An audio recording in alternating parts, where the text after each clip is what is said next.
welcome back to Sports Talk Radio, where we're going to be talking about which team we think can dethrone the Boston Celtics in the 2024-2025 NBA season. Well, in my pick, I think the team I think they're gonna run it back is Dallas. Dallas is getting a lot of experience from this playoff run. Luka, I think, is gonna do what he does, get them to the finals, and I think some other players are gonna step up, like Kyrie and PJ Washington and Daniel Gafford and Derek Lively. What do you think, Scott? And I think the Nuggets, while their bench was questionable, they have all off-season to improve. And they still have Peyton Watson. I do agree with that. I think the team that's going to dethrone the Celtics in the East is the Knicks. The Knicks got Mikal Bridges in a recent trade, and I believe that really just helps round out their roster, and that Mikal Bridges is the missing piece.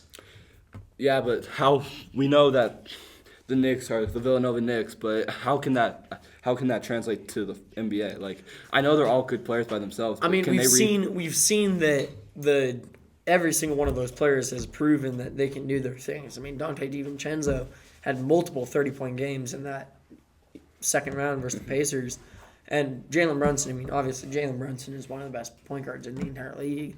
And then Josh Hart. I mean, he's proven himself as a guy that can give you 40 minutes a game and can give you 15 points and can round out. And then Mikal Bridges hasn't missed a game in his career since high school. We got a question from the Bulls, Ben.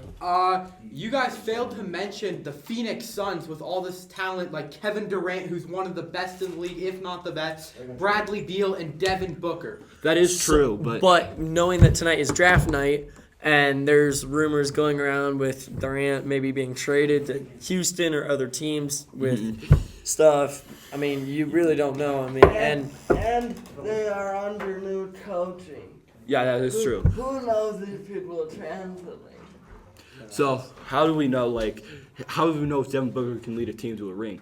But Kevin Durant can, and yeah, he has before with the Warriors. Yeah, but he had Steph in them. So and Devin Booker and Steph Curry. Yeah, but outside of that, how has Kevin Durant done outside of Golden State? He hasn't done well. That's obvious. So but he's shown he can be the best player on a winning championship. It looks like we have a question from the fan Nuggets. Nuggets. How do you guys feel about the Trailblazers? The Trailblazers, I think they're going to make minor improvements. I think Scoot's going to have a bounce back sophomore year. It's just pretty much wait and see what they do in this offseason. Yeah, I think they'll definitely climb in the standings, but I do not think they will make the plan. The fan, Scott? They will do nothing. Fan in the Vancouver Grizzlies jersey. Could you speak a little about the Grizzlies? The Grizzlies are absolutely terrible. They continuously. Well, I don't disagree. I don't agree with that talk. I think the Grizzlies have a bunch of young talent. They just got to put it together, and John Morant just has to figure out what he's going to do, if he's going to figure out what's happening on the off court.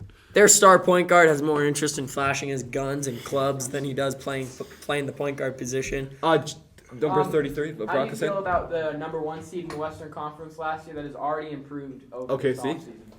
OKC is I think they could make a run too, but it's just let's see if they can run it back and see if anyone the main thing is stay healthy and keep the performances they had in the semifinals. And it looks like we have one more question from the Nuggets fan. Do you think the Pacers will be able to do anything? I think the Pacers definitely will be able to make some noise, but obviously they're a young team. They have really, really good talent, but they're just not a young team. they're pretty young. I mean, they have Tyrese Halliburton and other guys that are young. Pascal Siakam is. But That Pascal is true. Siakam isn't the only guy on the Indiana Pacers. Scott, were you aware that Tyrese Halliburton is technically 6 years old? As he was born on a leap year? Or on a leap?